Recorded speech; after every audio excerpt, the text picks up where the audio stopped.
When I returned from the bathroom, I saw my wife fleeing out the back with her lover. It wasn't a mistake, it wasn't an impression. It wasn't a hug between friends, nor an innocent farewell. It was an escape. A betrayal in motion. And the cruelest thing of all. Her stifled laughter, the sparkle in her eyes, as if she were escaping a prison, our house. Our home. I ran after them without thinking. My feet moved on their own, not on impulse, but on instinct. For a love that still burned in my chest even after being destroyed by a single blow. When I reached them in the side garden, she froze. Time stood still with her. Her lover, a coward who hadn't even dared to look me in the eye, remained silent. She looked at me as if she'd never known me. As if I were merely a shadow of the past that insisted on projecting itself onto the bright future she'd imagined. I said only one thing: you made your choice. Now face the consequences. And I turned away. Because in that moment, I understood, there was nothing there that was still mine. And there began the loudest silence of my life. The silence of a screaming absence. The silence of someone who still loves, but chooses to leave out of self-love. Because it's not just about being betrayed. It's about being discarded. Of being relegated to the background. Of realizing that someone who shared your life with you, who knew your laughter, your fears, your naked soul, chose another path as if your story were a chapter she'd rather not reread. She believed she was trading a dull routine for intense passion. That she was abandoning the too certain for something that would make her heart race. Perhaps she thought I would never have the courage to leave her for good, that I would beg, that I would fight for her. Perhaps she was enchanted by a reflection of what she lacked: adventure, danger, novelty. But novelty grows old, danger hurts, and adventure, when built on lies, takes its toll sooner or later. Days later, her lover disappeared. No messages, no explanations. He evaporated from her life as if he'd never existed. She was left with the echo of the promises she heard whispered in the dark. With the coldness of mornings when she woke alone, waiting for a message that never came. She was left with the shame of someone who betrayed her and wasn't even chosen. With the bitter taste of freedom gained at the cost of a true love she scorned. I silently rebuilt my life. No grand speeches. No social media. No posts about overcoming obstacles. Just silence and steady steps. It hurt. It hurt a lot. But every morning I woke up alone was also a chance to relearn how to live without someone who didn't want me. I learned to enjoy the sound of my own breathing. I learned to cook for myself. To sleep without the other side of the bed filled. And it was like that, between long nights and gray days, that I discovered a new love. A different love. Calm. Secure. One that didn't promise eternity, but gave me presence. One that didn't make theatrical declarations, but held my hand firmly in the moments I needed it most. A love that didn't need to be shouted, because it was felt in silence. Loyalty. Peace. Presence. And it was just when my heart was at peace that she tried to come back. With teary eyes, a trembling voice, saying she made a mistake, that she regrets it, that she wanted to start over. I listened. Silently, as I had from the beginning. I heard every word, every excuse, every sentence filled with guilt and regret. And all I could offer was forgiveness. I won't start over. Because sometimes, forgiveness is the only way to move on. And moving on doesn't mean going back. She saw in my eyes that there was no more room. And that's the true punishment for those who betray, realizing that the love that was once yours now belongs to another world. A world where you no longer have a key, nor an invitation. Where you can only peer through the window, imagining what it would have been like if you hadn't traded everything for an empty promise. She believed she could retrace her steps, but she discovered that time waits for nothing. And that some hearts, once broken, never return to the same hands. And on the day I remarried, she was there. Not by invitation, but by chance. Her footsteps crossed mine in front of the church. She wore a simple dress, her hair tied up haphazardly, her eyes tired. She stopped on the sidewalk when she saw me, the bride beside me, the guests smiling in the background, and me holding the rings. She smiled. A sad smile, the kind that hurts more than a scream. And, for the first time, I saw in her eyes what I'd been waiting to see since the day of the betrayal, true remorse. But it was too late. Because love, when it leaves, rarely returns to the same place. And if it does, it no longer finds anyone waiting. She lost me the very moment she believed I would stay. She lost me when she thought I was as predictable as habit. She lost me when she mistook stability for monotony. And now, all she has is the emptiness of impulsive decisions and the echo of my absence. But not everything has been said. Not everything has been revealed. Because there is one last truth. One last scene she will never forget. And that scene changed everything. Welcome to the channel. Here, we never romanticize or condone any form of cheating. The stories you'll hear are fictional, but they reflect hard truths from real life, and serve as a warning. Because cheating destroys more than a relationship, it destroys trust, a future, and true love. Get ready for an intense, profound, and unforgettable story. Take a deep breath. What comes next will leave you speechless. Daniel met Emily on an autumn afternoon that promised nothing more than the ordinary. There was a quiet tranquility about everything that surrounded them in that beginning, as if the universe had decided, for a brief moment, to align two lives that until then had no reason to intersect. There were no immediate promises, no explosive enchantments. But there was calm. That rare calm that only exists when two souls recognize each other, even without understanding how or why. He was stable, centered, the kind of man who thinks before acting, who prefers to listen rather than speak, but who carries a hidden intensity in his gaze. Emily was light. Not in the naive sense of the word, but that light that enters through a crack in the window and changes the mood of an entire room. She had a slight smile, but her eyes carried stories. She was the kind of woman who walks firmly, but silently harbors some insecurities hidden behind her resolute posture. Their beginnings were simple. Quiet walks, long conversations into the wee hours, shared movies on the couch, hands leisurely reaching for each other. The two fit together almost imperceptibly, like two puzzle pieces that don't scream perfection, but together, make sense. Daniel's youth was marked by shallow relationships, while Emily's had a more intense history, with relationships that began in flames and ended in ashes. What brought them together was precisely their contrast. He anchored her, she moved him. And in that unlikely balance, they built a routine that, to outsiders, seemed peaceful, secure, and happy. The decision to live together came after 2 years of dating. The apartment wasn't large, but it had everything they needed. Every piece of furniture held a story, every object had a touch of both. The shelf with his books shared space with the abstract paintings she loved so much. The small kitchen was the scene of simple dinners, but filled with laughter, silly arguments, and apologies made between sips of wine. The bedroom was their refuge, with dim lighting, the scent of lavender, and sheets that always seemed too clean to be real. There was no luxury, but there was care.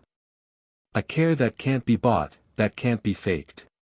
The care of those who choose to stay even when there's no party, even when silence descends. Daniel was a civil engineer, methodical, with a mind far too organized for such a chaotic world. He liked to make lists, plan his day, double-check every email before sending it. He was a man of routine, but also of clear intentions. When he promised something, he delivered. When he said he loved her, he showed it in small gestures, the coffee left on the table, the coat draped over her shoulders on cold nights, the way he held her hand in a crowd. Emily, on the other hand, worked with art. She painted, created, lost herself in canvases and paints for hours. Her world was made of sensations, colors, impulses. She was sensitive to the nuances of her surroundings, to the unspoken words, to the gestures many ignored. She lived more with her heart than with her head. And because of this, she often felt out of place in Daniel's more calculated universe. But she never felt diminished. On the contrary, she felt safe. He made her believe it was possible to be loved even on gray days. Their friends gradually blended in. Sunday lunches, birthdays celebrated together, impromptu trips with the car packed with suitcases and laughter. His family treated her with affection, and her parents saw him as a trustworthy man, someone their daughter could trust without fear. Everything seemed to flow naturally, unhurriedly, without rushing. The wedding, when it came, was an extension of their existing life. An intimate celebration, among close friends and emotional family. Nothing grand, but meaningful. Daniel cried when he saw her walk in. Emily's hands trembled as she held the rings. In that ceremony, there were promises that went beyond the words spoken at the altar. There was the silent promise of two worlds trying to balance each other, despite their differences. Early in their marriage, living together brought its natural challenges, his habits that irritated her, like excessively folding clothes or wanting to plan even the weekends, and her forgetfulness, sudden mood swings, and creative disorganization that scattered paint and brushes throughout the house. But between arguments and reconciliations, there was affection. There was still affection. And this sustained their daily lives. Sundays still began with pancakes he made and coffee she brewed. At night, he would sometimes lie on the living room floor to watch her paint in silence. Emily, in turn, loved listening to him talk about projects, even though she didn't understand the first thing about math. They still touched each other affectionately, still exchanged messages throughout the day, still laughed at inside jokes no one else would understand. But over time, the silence began to lengthen between them. Not a silence filled with hurt or suppressed screams. It was a more subtle, colder silence. An empty space between a question and an answer. A distracted look as the other spoke. They began to spend more time occupied with their own worlds than sharing the same one. Daniel immersed himself in work, in spreadsheets and reports, returning home exhausted, with no time for long conversations. Emily, feeling increasingly alone, took refuge in the studio she had set up in the guest room, where she spent hours painting, sometimes forgetting about time. Conversations diminished. Hands stopped seeking each other so often.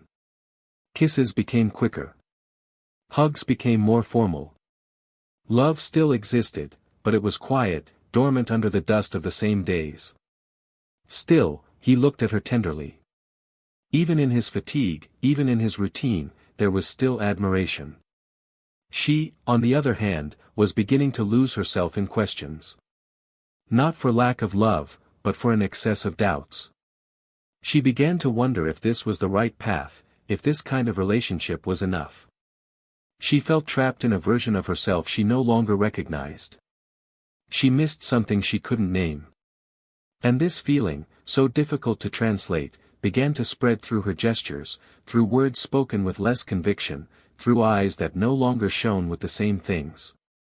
It was as if something inside her was beginning to fade. Like an old painting slowly losing color. Daniel noticed, but couldn't name it. He tried to recapture the sparkle in the details, a surprise dinner, a short trip, flowers left at the studio door. Emily smiled, thanked him, but the smile didn't reach her eyes. Something in her was beginning to drift away, as if her soul were searching for something beyond the walls of that home. But she didn't say it. And he didn't ask. Because sometimes, the fear of hearing the answer is greater than the desire to understand what's happening. The surrounding scenery remained unchanged. The quiet neighborhood, the same old cafes, the friends who still saw them as a balanced, stable couple, the role model. No one understood the cracks. Not even them, perhaps. Because when you love someone, it's easier to believe everything will work out. That it's just a phase. That everything will soon return to normal. Daniel still made plans for the future. Still talked about children, about moving house, about renovations. Emily listened, but her mind wandered elsewhere. She still loved him. But maybe I didn't love him the same way anymore.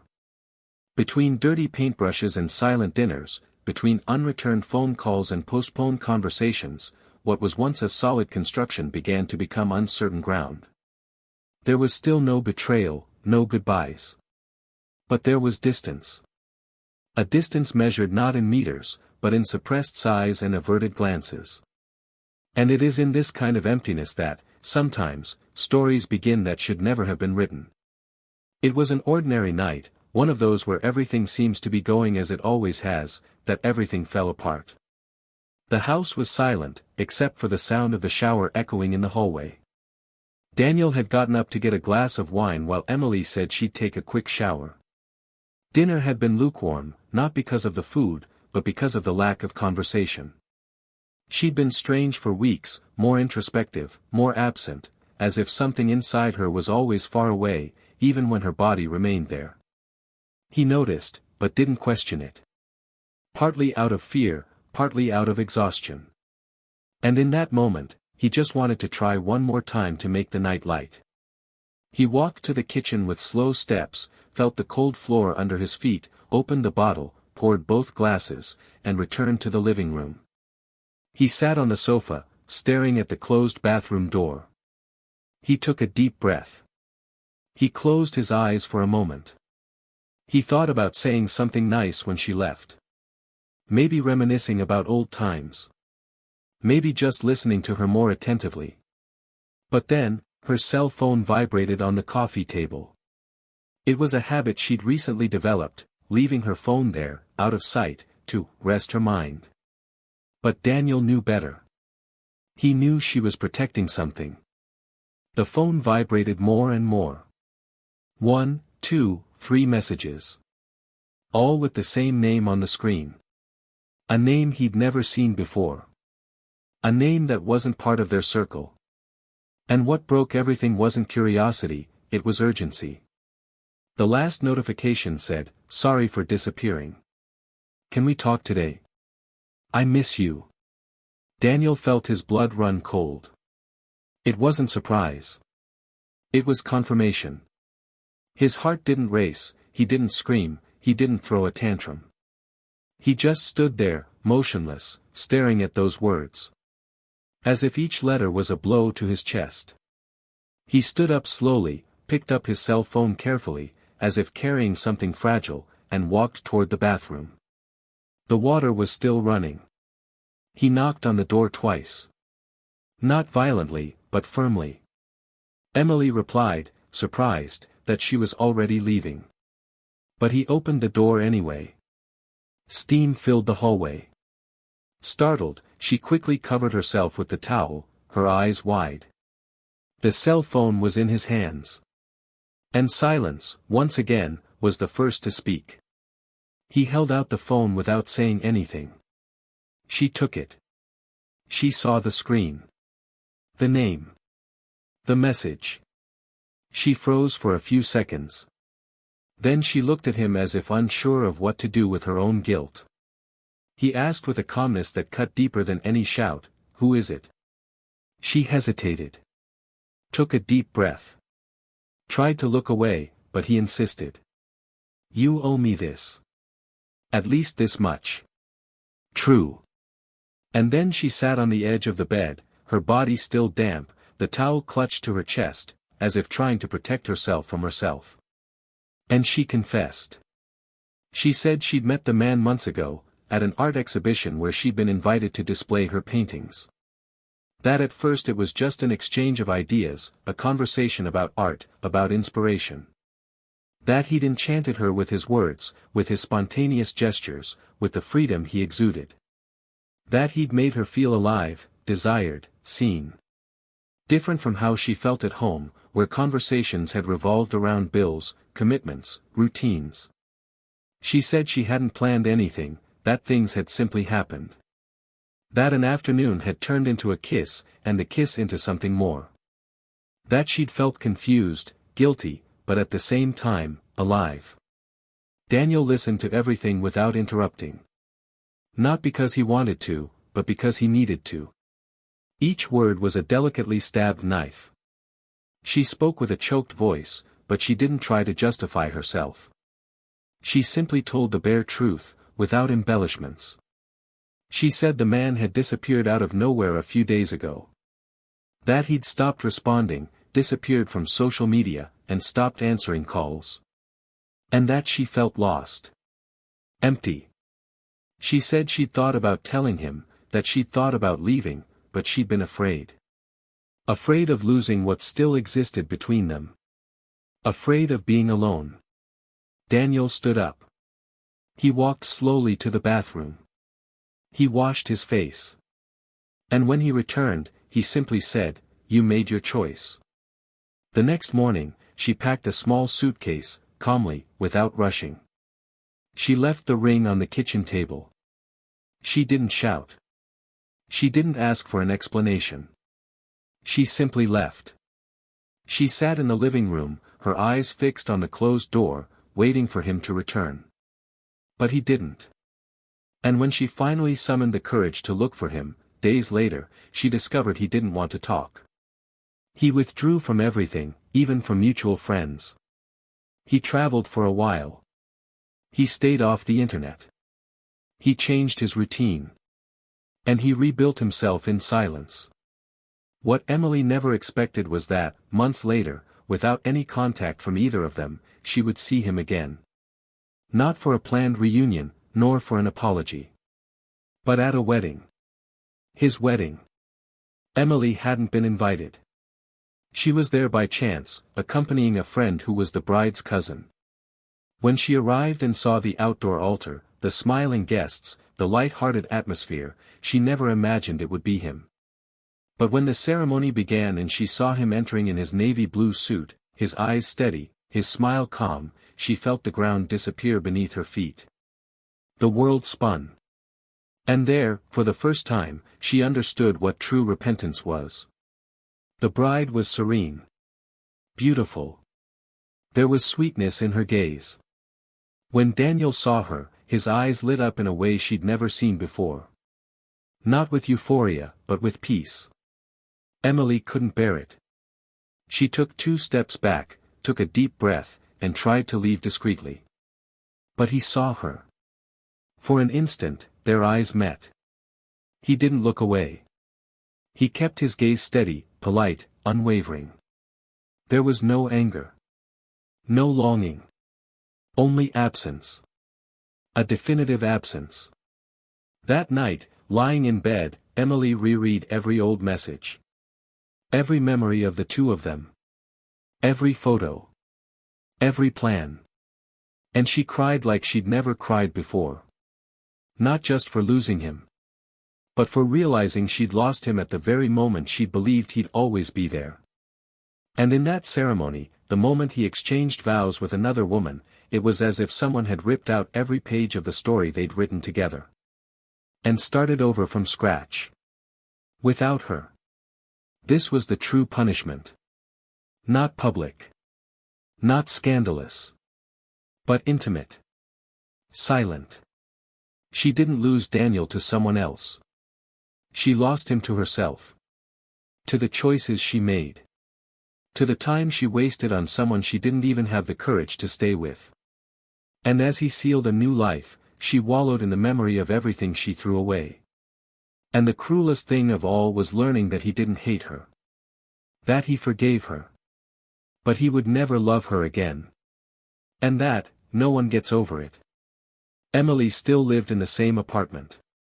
Paint was peeling in corners of the wall, brushes were gathering dust in the makeshift studio, and the plants on the balcony had long since dried out from lack of care. Time seemed to have stopped inside those rooms, as if the house had also mourned all that had been lost. Mornings were now silent, almost cruel. The coffee that had once been made for two grew cold in the cup. The paintings hanging in the living room, which had once seemed alive, were now nothing more than memories fixed in empty frames. The absence wasn't just of a body, but of life as she knew it. Emily woke every day carrying the weight of having thrown away the only place where she had been loved completely, without demands, without pressure, with presence and constancy. She tried to move on. She tried to seek refuge in old friendships, tried to reconnect with her family, went to therapy for a while, even believed she could start over. But there was no ground left. Not after seeing with her own eyes what she had lost forever. Daniel got married and moved to a new neighborhood. His new wife brought a kind of love into his life he didn't know he needed, lightness. It wasn't unbridled passion, nor adolescent euphoria. It was emotional stability. It was deep respect. She knew his past, knew what he'd faced, and never wanted to compete with the scars. She simply offered care. And Daniel learned that true love doesn't need adrenaline to be intense. He began to smile more easily, sleep more peacefully, and look to the future without the fear of falling apart again. They had a son 2 years later, a boy who inherited his father's serene gaze and his mother's quiet courage. Their home was a routine, but a desired routine, built on dialogue, trust, and reciprocity. He never spoke of Emily with bitterness. When her name surfaced in some distant memory, he would simply fall silent for a moment and then change the subject. Not out of contempt, but because there was nothing else there worth the space. The man Emily had been involved with back then, the lover who vanished without a trace, never appeared again. There were no messages, no explanations, no unexpected reunions. He left as he had come, quick, empty, disposable. No depth, no real connection. Just a momentary escape from a life she, for some reason, found monotonous. For a long time, Emily tried to find him, not to reconnect, but to understand. She searched online, asked about mutual friends, even considered hiring him as an excuse for one last conversation. But he disappeared as if he'd never existed. And that hurt even more. Knowing she'd destroyed an entire marriage for someone who discarded her as lightly as he'd seduced her. On birthdays, she would text Daniel. Not with the goal of winning him back, but out of habit. He read it, but didn't respond. She knew he saw it. She knew that on the other side of the screen, there was a meaningful silence. A silence that said, "I've forgiven you, but I'm not coming back." Forgiveness was all that remained. But it would never be a return ticket. On one of their wedding anniversaries, years later, she passed by the restaurant where they had celebrated their first year together. She sat alone at one of the tables outside and ordered the same wine as before. The waiter recognized her. He asked about him. She smiled, her eyes brimming with tears, and told him he was happy, as he deserved. That was the first time she truly accepted that she had lost him. Her pain wasn't blatant. It was subtle. A constant tightness in her chest. A regret that never let up. The betrayal had broken more than marriage vows. It had shattered what was most precious, the image he had of her. And that image, once shattered, could never be rebuilt. Emily began to live introspectively. She painted less. She avoided places where they might run into each other. And when someone she knew commented on his new life, she would just smile and say, "He deserved this from the start, I just didn't see it." Time passed. The wound healed, but it left marks. Marks no one could see, but which she carried in her tired eyes and trembling hands. Sometimes, while washing the dishes or walking through the quiet streets of the neighborhood, she felt flashes of memory, his touch, his laughter in the car during a road trip, the way he tucked her in on cold nights. It all came back like an old movie, only with the sound muted. Because now, all that remained was silence. Daniel moved on with his life with dignity. He made love a conscious choice. He didn't let the past make him bitter. On the contrary, he became even kinder, more mature, more present. He never used pain as a weapon. He never exposed Emily. He never told anyone the details of the betrayal. He kept everything to himself, as part of a story that shaped him, but didn't define him. And that made him even more admirable. His wife knew the story and respected the space he needed to rebuild himself. The son grew up listening to his father talk about love as something built day by day, not something dependent on impulses. And perhaps, that was the true happy ending. Emily continued to walk through life, but without any spark. She had brief, superficial relationships. She tried to fall in love again, but no one saw her the way Daniel once did. No one offered the same calm, the same shelter. One day, during one of those long, sleepless nights, she wrote in her diary, "Sometimes the punishment isn't losing someone, it's knowing you'll never be looked at the same way again." She finally understood that betrayal isn't just an act. It's a sentence. One that is carried out silently, day after day. And so the story ended. With him at peace. With her repentant. With time doing what it always does, putting everyone where they choose to be. There's no shouting, no revenge. Just the relentless reality of the consequences. Betrayal destroyed a home. It destroyed love. It destroyed respect. And, above all, it destroyed the betrayer themselves. Because those who betray may move on, but they never return to who they were. If you've made it this far, tell us, what did you think of this story? Do you think she deserved forgiveness? Or that he was right to move on without looking back? Leave your opinion in the comments, we'd love to hear your thoughts. And if this story touched you in any way, don't forget to subscribe to the channel. Here, you'll always find real, intense stories that speak directly to the heart. Remember, betrayal isn't just a mistake, it's a choice. And choices have consequences. They destroy families, hearts, lives. That's why, here on this channel, we never, ever, condone any kind of betrayal. Let this story serve as a warning. A reminder that true love doesn't survive lies. And that sometimes, the worst pain, is realizing too late what you've lost.